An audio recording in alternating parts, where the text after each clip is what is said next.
The medical world is taking note of this, and now there's a growing body of research on psychedelic drugs, and not just MDMA. There's a fascinating story behind this, and a lot of it can be traced back to a small group of, I would say, unlikely characters. One of them is here with me now, Rick Doblin. He runs the Multidisciplinary Association for Psychedelic Research. Also here is Tom Schroeder, who lays it all out in this great book. It's called Acid Test. Welcome to both of you for joining. Yeah, thank you. Thank you, Sanjay. Rick, you know, it's interesting, and I read the book. It's a terrific book. We'll talk about that. MDMA with post-traumatic stress, like we just saw, what do you think is happening there? Do you have an idea what the mechanism or how you would describe what's happening in the brain? Yeah, MDMA reduces activity in the amygdala, where fear is processed, and it increases activity in the frontal cortex, where people put things in association and context.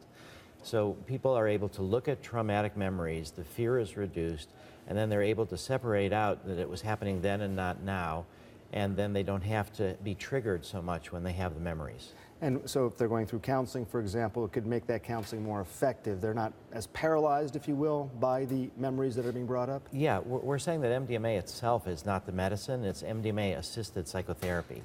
And there is other research, right? I mean, as much as we're talking about this, historical research, including some of it done in the Army, as we saw there in the clip we just watched, some of it's crazy. To watch some of that footage, it just looks nuts. But did we learn something from that that we're now applying? Absolutely. I mean, from the time that Albert Hoffman discovered LSD and started sending it around to labs around the world, it became the most studied psychoactive drugs in history.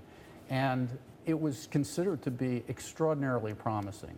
You know, I think one study in the 50s called it of utmost value to psychotherapy. And thousands of people were treated this way, and they were getting astoundingly great results. And then the cultural thing happened in the 60s, where it got out into the, and became a drug of abuse. And not only that, but there was something about the nature of the psychedelic experience that really scared Western rationalist culture. And there was a tremendous overreaction and a stigma attached to that drug. You know, Nixon famously called Tim Leary the most dangerous man in America. And that was ludicrous, of course. I know, Rick, you've been doing this for a long time. Yeah. Do you have worries? Do you have concerns, dangers that you think, you know, really, some people can go both ways on this. Some people can underplay the dangers, some people can overplay it. What are the dangers?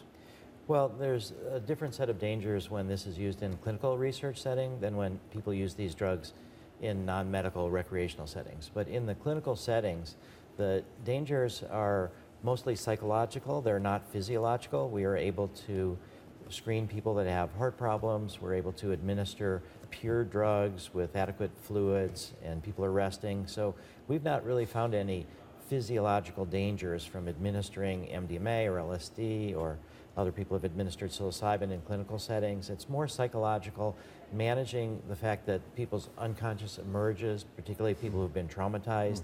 They need a lot of support, both during the experience and then afterwards. We call everybody on the phone every day for a week just to check in with them. We have weekly non-drug psychotherapy between the MDMA sessions, which occur 3 to 5 weeks apart.